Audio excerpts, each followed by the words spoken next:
L'objectif est de comprendre que les fonctions nous aident à aller plus rapidement.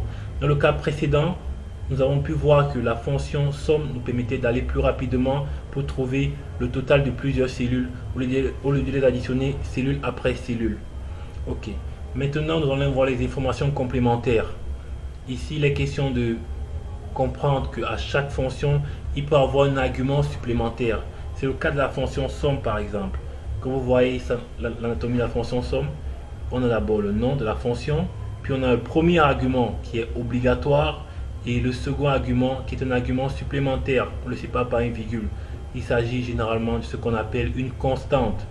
Elle ne va pas varier en fonction des cellules sélectionnées. Donc, mais il y a des fonctions qui n'utilisent pas des arguments. C'est le cas de la fonction aujourd'hui qui n'utilise aucun argument. Vous tapez égal aujourd'hui, vous ouvrez et vous refermez la parenthèse, vous validez et vous trouvez la date du jour. Et chaque fois que vous allez ouvrir votre fichier Excel, il va toujours afficher la date du jour. Ok. Il est question également de connaître des détails importants sur les constantes. Mais avant, revenons dans le cas précédent. Pour avoir la somme, on place le signe égal dans la cellule sélectionnée pour afficher le résultat. On tape SO. Je m'arrête là pour vous montrer que Excel lance automatiquement la fonctionnalité IntelliSense qui permet de retrouver les fonctions en fonction des premières lettres que vous avez tapées. Dans ce cas, c'est la somme que je veux et Excel me propose. Une fois retrouvé, je tape tabulation et la parenthèse est déjà ouverte. Je veux quoi? Je veux la cellule C8, 2 points jusqu'à la cellule E8. Très bien. Là, je refais ma parenthèse et j'ai mon résultat. Comme vous pouvez le constater, en cliquant 2 fois, vous pouvez voir la formule apparaître qui est les cellules sélectionnées pour la formule. Bon, maintenant, si je vais utiliser une constante, c'est-à-dire dans le cas de cette entreprise qui fait dans la vente des fruits, en fait, on peut dire que le propriétaire de l'entreprise effectue chaque mois 1000 ventes, 1000 francs de vente. Et ce montant est pas comptabilisé dans la comptabilité ordinaire parce qu'il ne passe pas par le gestionnaire de stock. Donc, mais c'est une constante qu'il va falloir intégrer chaque mois.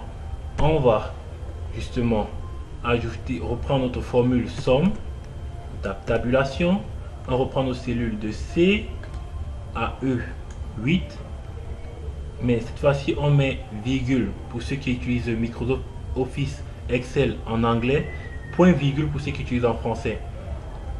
Par la suite, on met la constante qui est de 1000. 1000 ventes sont effectuées chaque mois de manière constante.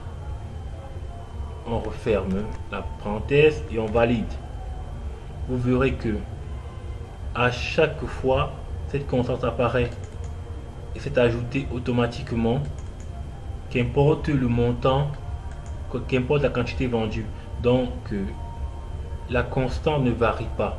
C'est pour ça qu'il est souvent conseillé de mettre la constante dans une cellule séparée afin de ne pas oublier qu'elle est dans notre cellule. Donc, ces informations complémentaires qu'il fallait avoir pour cette partie. Vous pouvez retrouver toutes les formules en allant sur l'onglet Formules et vous voyez dans la bibliothèque des formules que toutes les fonctions sont classées par catégorie.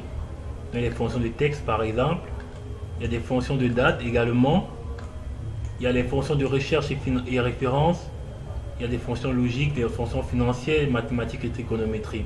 La fonction insérer une fonction vous permet de sélectionner la fonction que vous voulez. Par exemple, si on tape moyenne et on la sélectionne dans la catégorie tous, on lance la recherche, la moyenne, on choisit celle-ci, on valide par exemple. Vous choisissez la cellule que vous voulez, qui sont concernées par la moyenne et vous validez. Donc, il s'agit là de la fin de cette seconde partie introductive